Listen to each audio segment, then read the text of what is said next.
Assalamualaikum warahmatullahi wabarakatuh. Kembali lagi bersama saya pembahasan soal.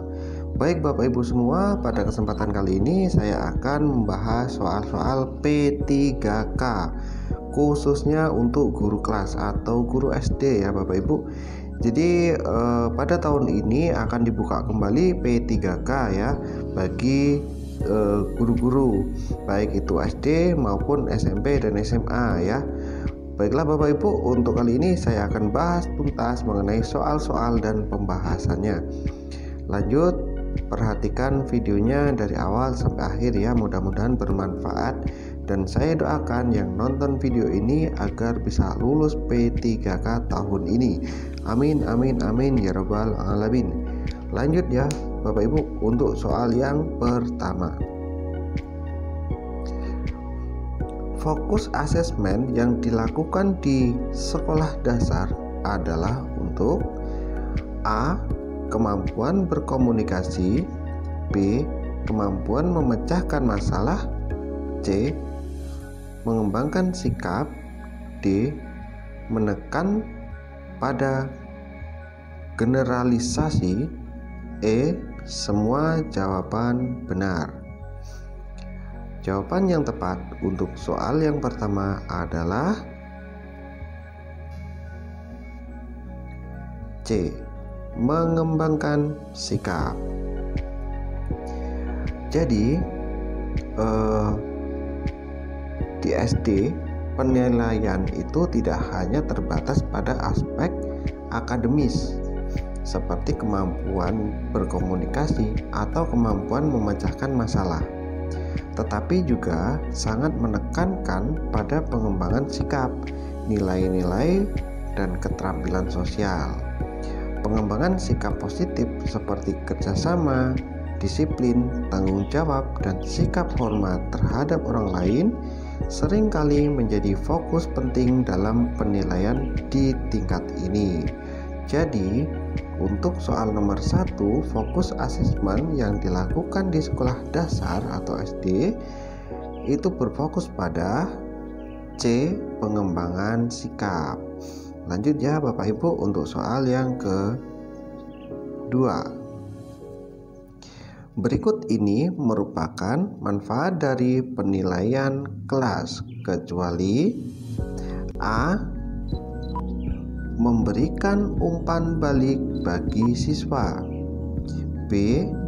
Mendiagnosis kesulitan belajar siswa, C. Memberikan umpan balik bagi guru, D. Mengontrol perkembangan siswa, E.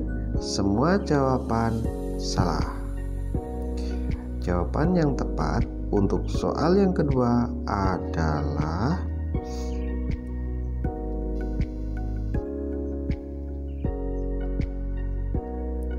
yang E. Semua jawaban benar ya. Baiklah Bapak Ibu, jika dilihat dari jawaban yang pertama, manfaat dari penilaian kelas ya, yaitu untuk jawaban yang pertama itu memberikan umpan balik bagi siswa. Penilaian kelas membantu siswa memahami sejauh mana mereka telah memahami materi dan di mana mereka perlu meningkatkan. Jadi benar ya untuk yang A. Kemudian kalau dilihat yang B, mendiagnosis kesulitan belajar siswa. Mendiagnosis kesulitan belajar siswa ya, penilaian ini dapat membantu guru mengidentifikasi siswa yang mengalami kesulitan belajar sehingga tindakan dapat diambil. Ini juga benar. Kemudian yang C itu memberikan umpan balik bagi guru.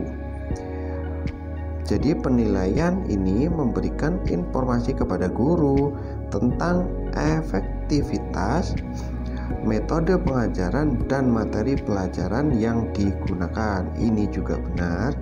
Kemudian yang D itu mengontrol perkembangan siswa.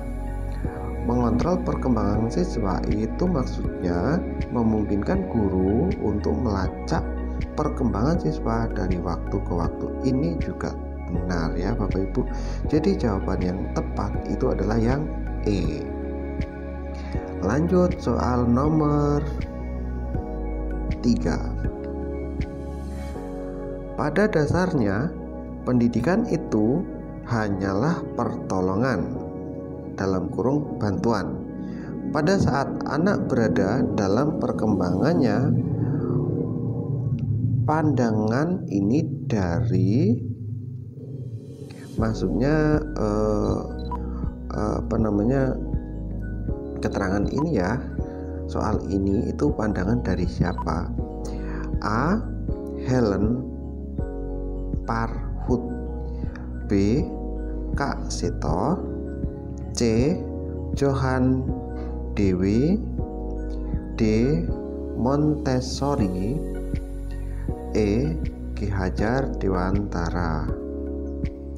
Untuk jawaban yang nomor 3, yang paling tepat adalah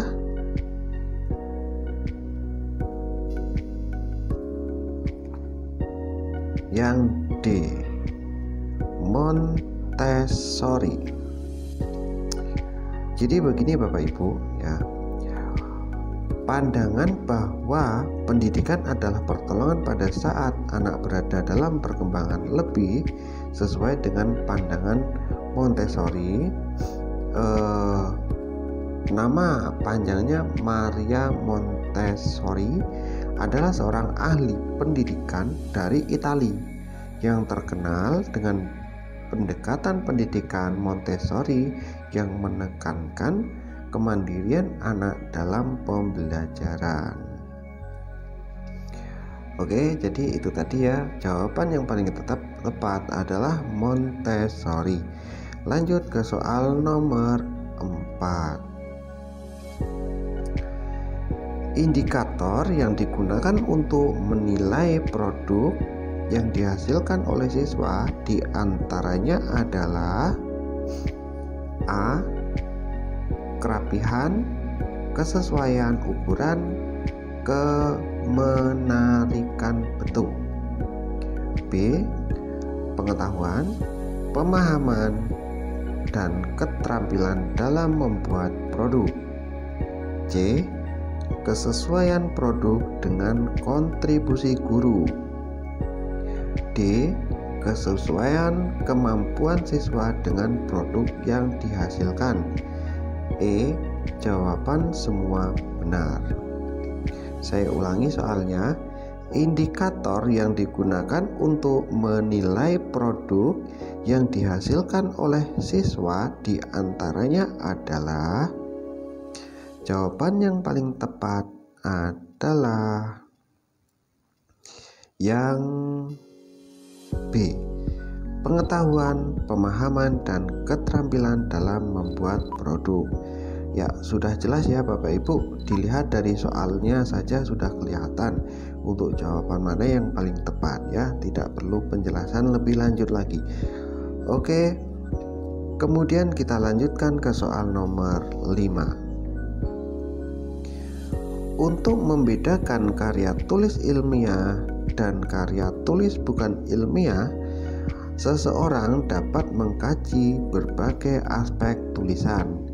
Salah satu aspek yang dapat digunakan sebagai pembeda adalah A. Sistematika tulisan, B. Panjang tulisan, C. Ragam bahasa yang digunakan, D.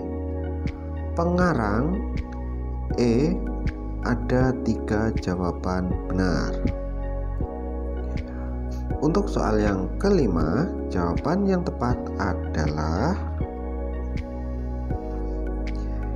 A. Sistematika tulisan.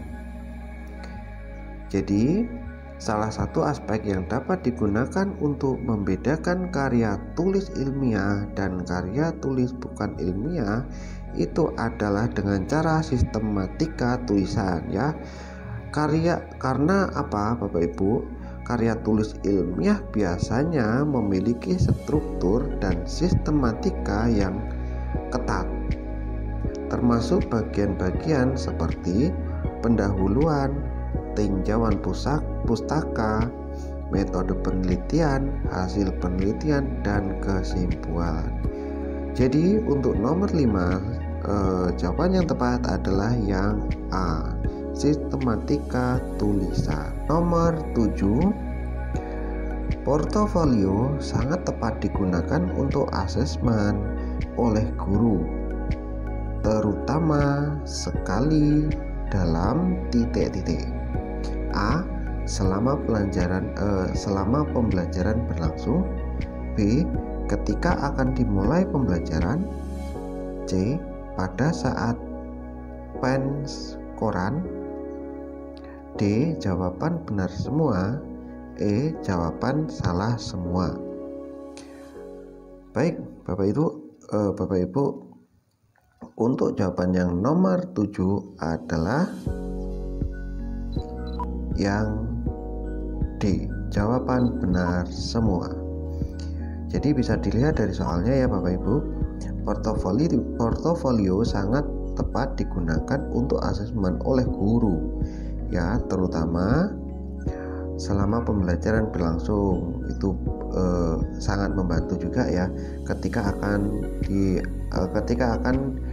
dimulai pembelajaran. Itu juga bisa pada saat penskoran, itu juga bisa. Jadi jawaban yang benar adalah yang D ya.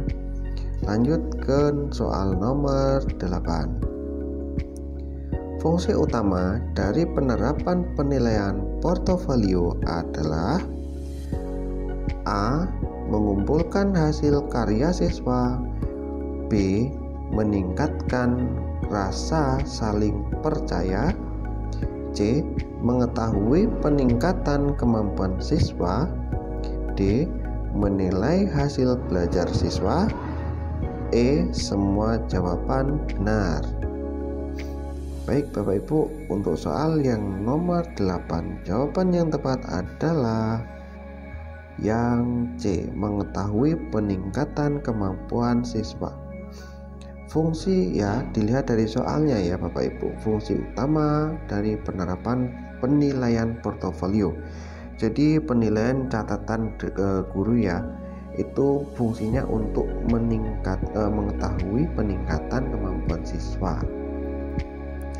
Lanjut ke soal nomor 9. Suatu sekolah menetapkan kriteria ketuntasan untuk mata pelajaran fisika adalah 70%. Jika suatu tes skor maksimalnya 80, skor rata-rata yang diperoleh siswa itu hanya 65, maka skor minimal untuk kelulusan adalah, mungkin banyak yang kurang tahu ya untuk cara perhitungannya ya Bapak Ibu. Di sini mohon maaf, saya hanya bisa membacakan, belum bisa menayangkan ya. Tolong ini bisa dicatat bareng-bareng. Untuk menentukan skor minimal yang dibutuhkan untuk lulus, kita dapat menggunakan rumus berikut ini ya. Jadi skor minimal untuk lulus sama dengan kriteria ketuntasan dikali skor maksimum. Di sini kriteria ketuntasan ya itu ada 70%, kemudian dikali dengan skor maksimum itu ada 80. 70% itu dirubah dihilangkan persennya menjadi 0,70 ya, dikali 80 sama dengan itu 56. Jadi skor minimal untuk lulus adalah 56. Nah, untuk jawaban yang benar itu adalah yang B. Saya ulangi ya Bapak Ibu, untuk menentukan skor minimal yang dibutuhkan untuk lulus, maka menggunakan rumus skor minimal untuk lulus, kriteria ketuntasan dikali skor maksimum. Intinya itu Bapak Ibu. Lanjut ke soal nomor 10.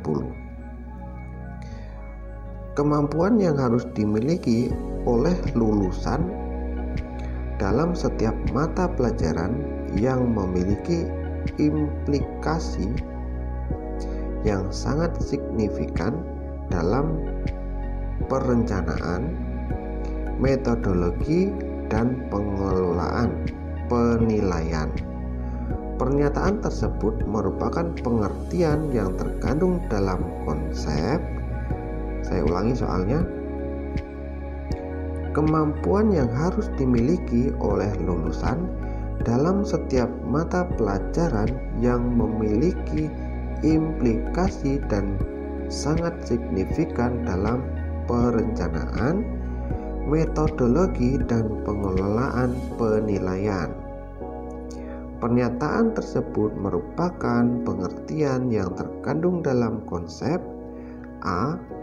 Kompetensi, B.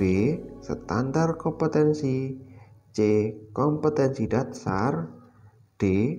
Indikator capaian belajar. Jadi jawaban yang tepat ya untuk soal nomor 10 adalah yang B, standar kompetensi.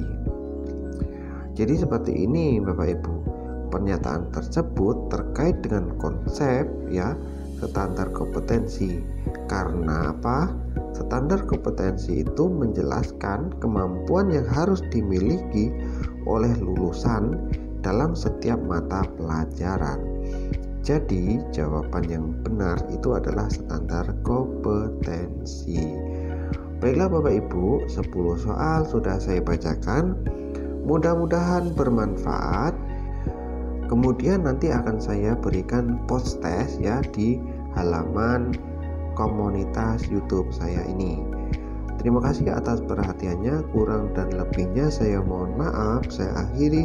Billahi taufik wal hidayah. Wassalamualaikum warahmatullahi wabarakatuh.